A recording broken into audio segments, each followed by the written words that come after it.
I'd like to address the elephant in the room head on. Certainly at Penn Environment, we're disappointed that time and again, committees in the General Assembly have held hearings on the topic of climate change that include testifiers who don't agree with the overwhelming consensus on climate change. This has been a tried and true strategy of opponents to strong environmental policies for decades. Sow seeds of doubt and trot out dueling scientists in an effort to show that, quote, the debate is still out on the topic. This implies there's a serious debate within the scientific community on the fact that our climate is changing rapidly and it's predominantly caused by human activity.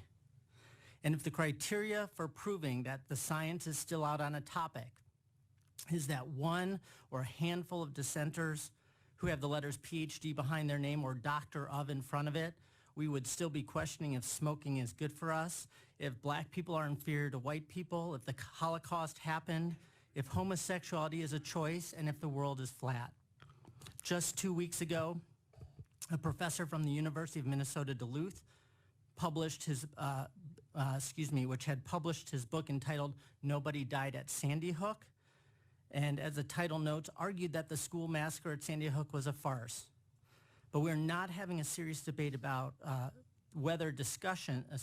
debate about whether Sandy Hook occurred because someone can trot out one academic with a PhD.